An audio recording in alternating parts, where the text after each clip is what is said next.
Hi, my name is Tiffany Santos, and today I'll be discussing the results of the audiometry as represented on this audiogram. And so I want to just first explain the layout of it. From left to right, you'll see a bunch of numbers down here, and it's represented like the keys of a piano, from low pitches to very high pitches. Think of it as maybe the sound of a tuba all the way up to the sound of a flute.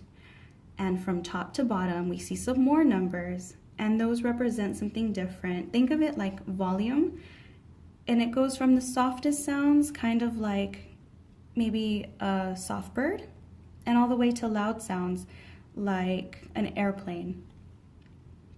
There are also X's and O's. The red O's represent the right ear, and the blue X's represent the left ear.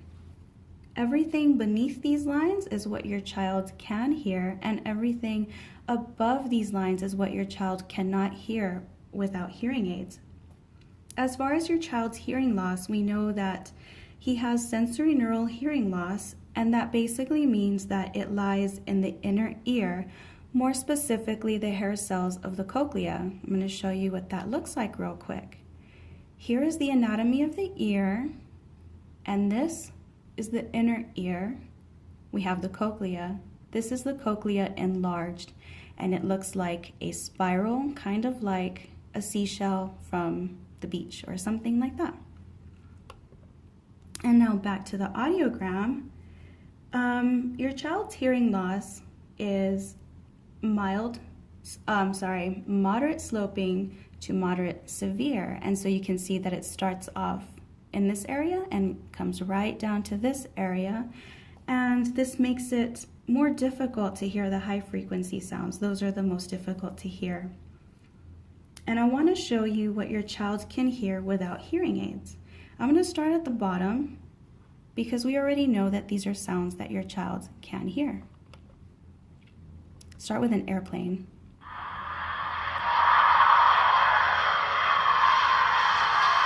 And a bus or a truck. Let's try the dog barking. So you see, these are sounds that can definitely be heard. Let's try a cell phone. The cell phone is very close to the line. Can you hear that?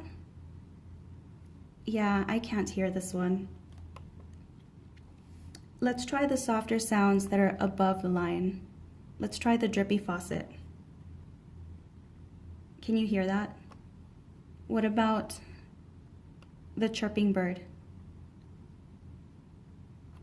The wind blowing? Yeah, we definitely are having trouble hearing these.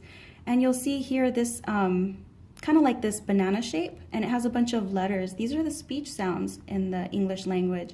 This is where they lie. These are the sounds that are being missed without hearing aids. And here, let's try to listen to a man speaking. Can you hear anything at all? I'm not picking up anything from him. Let's try listening to a child speaking.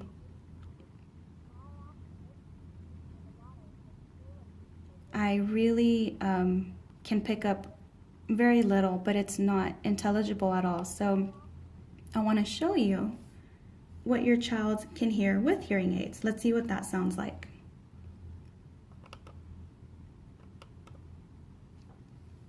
Starting with, let's start with the dog barking. I think I hear him a lot louder. And let's try the cell phone. Okay, we hear that a lot better now. Let's try that drippy faucet again. There it is. And the bird chirping. This is a higher pitch sound, so it's still going to be a little bit difficult to hear.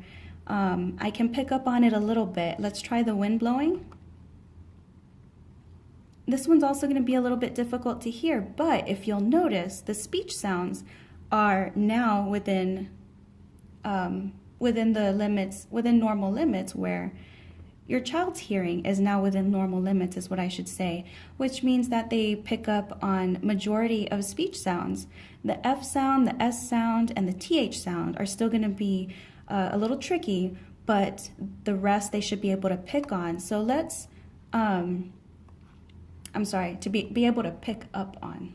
So let's try to listen to a man speaking again. In 1836, Hans Christian Andersen published The Little Mermaid. In 1836, That is just incredible. We can hear him so much more. He's clear. Let's try the child speaking. Far out in the ocean, where the water is as blue as the prettiest cornflower, and as clear as crystal, it is very, very deep. And now we can hear the child speaking, and that is really awesome. This is a high-pitched voice, and so we know that those high pitches can be difficult, but with hearing aids on, we can hear this child speaking, and that is just incredible, the difference that hearing aids can make. I really hope that this helped to illustrate the details of your child's audiogram. Please let me know if there's anything else that I can help out with. Thank you very much.